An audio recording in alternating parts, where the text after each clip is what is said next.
Donald Trump calling for a delay in the American presidential election is kind of like a cat falling off a table. At first, you're horrified when you hear about it, but then you realize, hey, that's the kind of dumb stuff they always do. On this week's episode of Headlines, we'll be looking at some COVID-19 updates, election delays, TikTok terror in the US, confessions from tech giants, and finally, a successful splashdown. Welcome to Headlines. Hong Kong opened its first temporary hospital in Asia World Expo, the city's biggest event center. The hospital has a capacity of 500 patients and is primarily meant to house people with mild illnesses or symptoms of COVID-19 to allow public hospitals to treat people with more severe symptoms safely.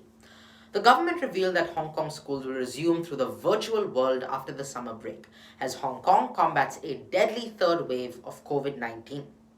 In global COVID news, the US, Brazil, India, Russia, and South Africa lead the world in total coronavirus cases. Moving into some wacky election postponement news, Hong Kong's chief executive, Carrie Lam, set off a political storm last Friday after announcing that the city's legislative council elections, which were meant to happen next month, would instead be delayed until next year. This move came after 12 opposition activists were banned from running.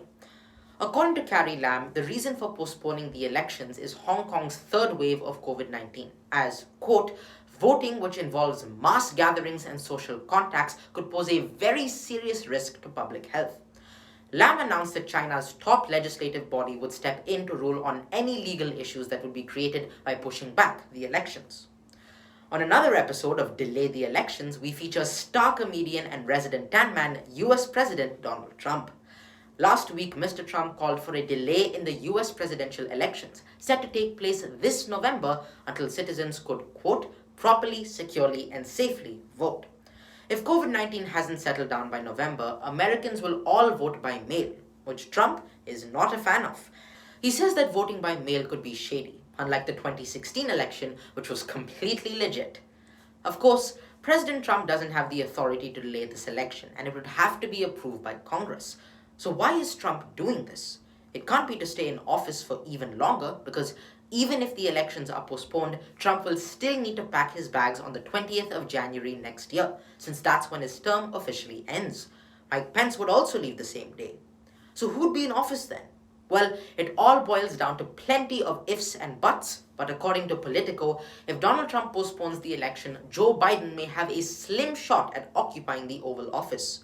However, many say that Trump wants a delay to distract citizens from the country's dismal second quarter economy numbers. The nation witnessed a 32% drop in their GDP as announced last week. Staying in the USA, it looks like the country will be the next nation to ban TikTok if TikTok's parent company ByteDance doesn't play ball with Donald Trump.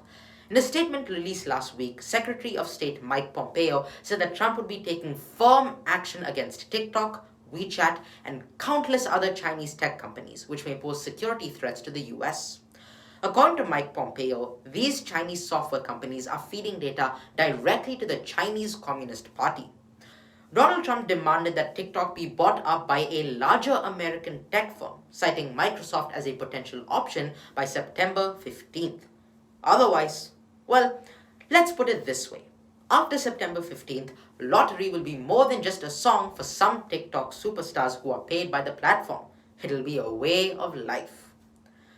Keeping with the world of tech, the CEOs of 4 of the biggest tech companies spoke before the United States House Judiciary Committee's antitrust panel.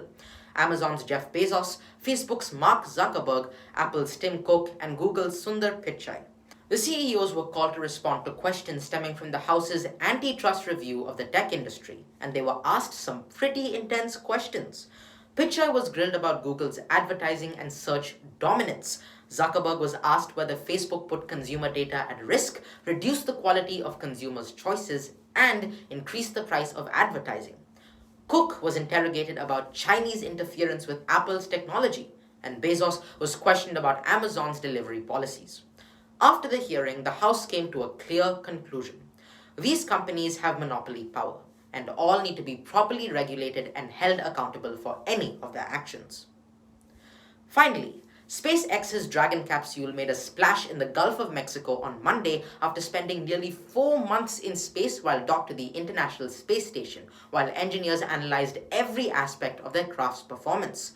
This triumph comes just a few days after another space success, with NASA launching the Mars Perseverance rover on the 30th of July. As the pair of spacemen floated around in the ocean, they were obviously dying of boredom. Bobbing up and down in the sea for 5 hours while you wait for a crew to come and pick you up is definitely not the most exciting thing in the world. But with access to a powerful satellite phone, the duo did what any other sane person would do. No, they didn't play Candy Crush. They didn't search for dates on Tinder. They prank called. Although the astronauts didn't elaborate on what exactly they said during their calls, I hope they tried to order some pizza. I mean, just imagine how dumbfounded Domino's would be if they found out they needed to get a fresh margarita pizza to the Gulf of Mexico in 30 minutes or less. On that note, those are your headlines for the week. I'll see you next time on Headlines.